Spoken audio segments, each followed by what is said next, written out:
You have sovereign wealth funds. You have national champions, Right. which is very interesting. So states point to a company and say, "You're our guy, and we're going to use you." Not owned by the state. Doesn't have to be. Baidu, right? I mean, Google's problem in China was with a private company. Just so happened the private company was supported by the Chinese government and Google wasn't. Now, You're why in is that that? position.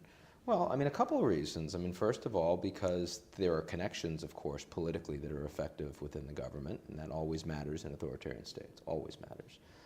Secondly, because there's a lot of mistrust that a company like Google, connected with the U.S. government, they, sort of provide a lot of data on counterterrorism, for example, security to the National Security Agency.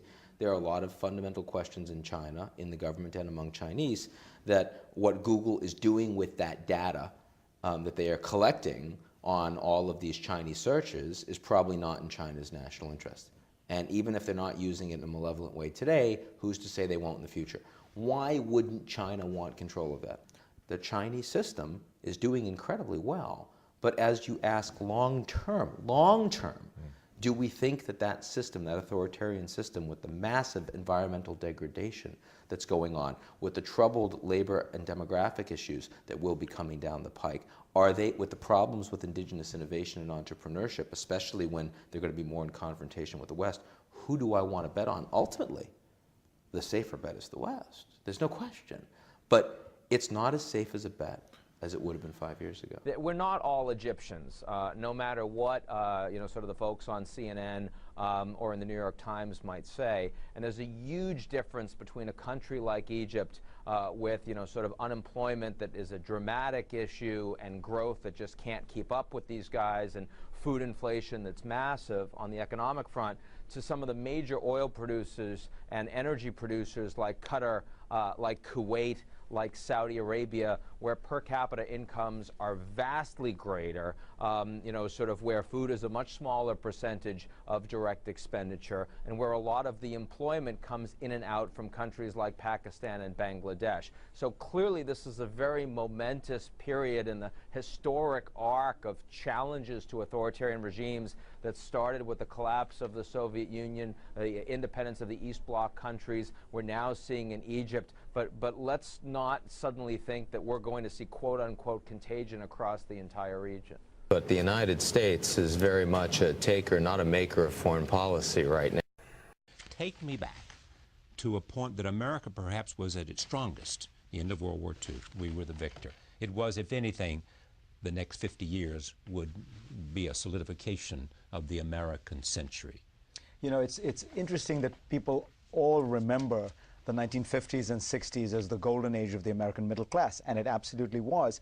But it's important to remember what the preconditions were. 1945, the rest of the world has been destroyed. I mean, in some cases quite literally. Right. And the most important manufacturing centers of the world, which were in Europe and to a lesser extent in Japan, had been totally destroyed. We're the only ones with a manufacturing capacity left. We loan money to the rest of the world, or give it in some cases, as in the Marshall Plan, and help rebuild their economies. They start buying from us. This is when American brands go global. I mean, Coca-Cola followed the American soldier into every combat theater in the world. And this provides enormous jobs for people, and this is when the unions can pad jobs, and they can say we're going to have 5 people for every job that's necessary, and they get enormous benefits. This is the 50s, 60s. By the early 1970s, Europe is back on its feet, particularly countries like Germany. Japan has moved up, South Korea has moved up, and we begin to face the first serious threats of competitors. And this causes an enormous amount of both anxiety and there's a slump, and Americans think, how do we start getting out of this?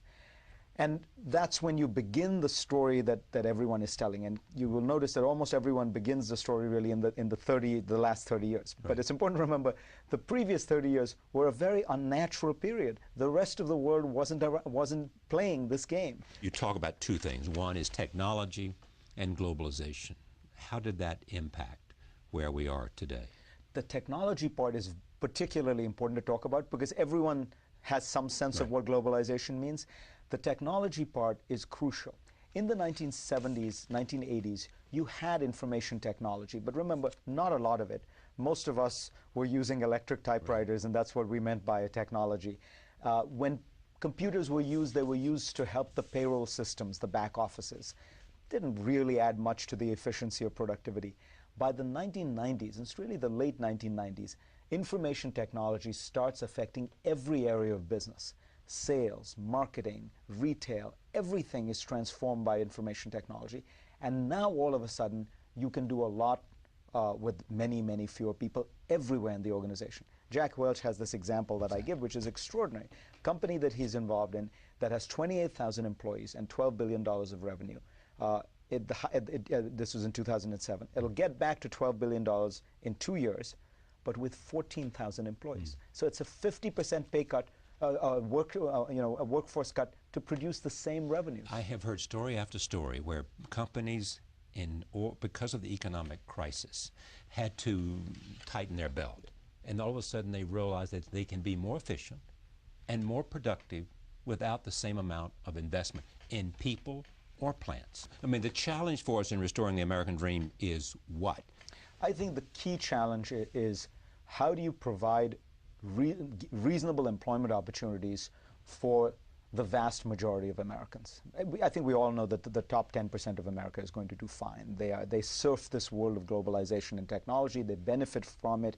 It's a win-win. And they get 50% of the income. Right, and part of that is for reasons that Steve Pearlstein was talking about, which is that the gains for talent have become much greater than the gains for capital.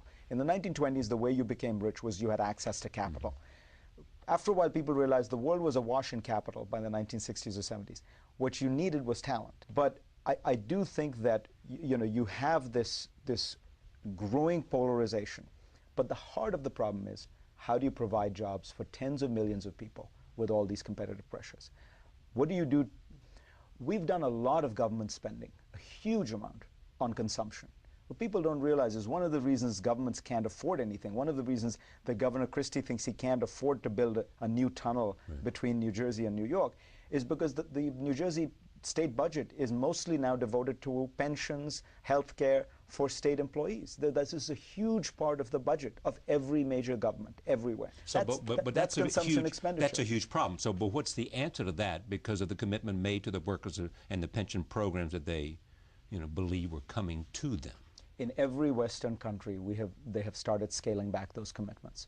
And I think there are various ways to do it, which is to say, for those of you within 10 years of retirement or 15 years of retirement, it could reasonably be said that you are going to expect these benefits, and so we'll keep them for you. But for everybody else, we begin scaling them back. There's another way, which is to do co-pays and things like that. In some ways, we may have stumbled upon the kind of genetic defect in democracy, which is it massively overpowers and privileges the present compared to the future.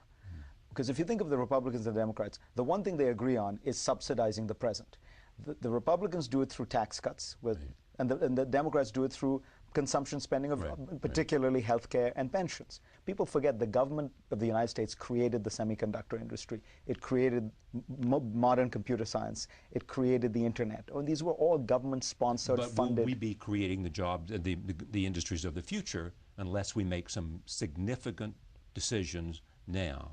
And we didn't. And significant investments now. And this was the tragedy of Obama's first 2 years, in that he had started out on the right track, and then the nature of the political process took that first stimulus, $800 billion of it. Remember, a third of it went to a tax cut. Right.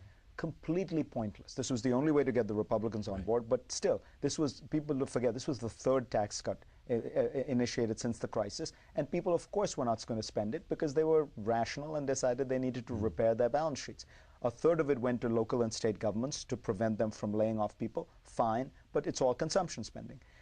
Only a third of it, maybe even less, was actually what we think of when we think of a stimulus, which is a 1930s style massive infrastructure projects that will create a new interstate highway system and things like that. So it ended up being, for a $14 trillion economy, you're talking about maybe $200 billion. What is the strategy for the United States in terms of its relationship with the New World Order and its strategy for a New World Order? I think people clearly still want American leadership, partly out of habit, partly out of a sense that nobody else knows who would be the leader, and you certainly see over the last month a real apprehension in Asia about China and about what Chinese leadership would look like because of the way the Chinese rattled the saber over the South China Seas with the Japanese. They've done it with the Vietnamese. So there is, I think in political terms, Obama has actually helped change the equation for the United States. But that sense that America was the future, that sense that Arianna talked about thinking of America as being the future, that really has changed. And it's not anything that America has done to a large extent. It's that these countries have risen. The daddy of all central bankers was Alan Greenspan. As head of America's Federal Reserve, his pronouncements on interest rates made headlines around the world. The models never forecast recession because the parameters are dominated by what happens in normal times when the economy is growing.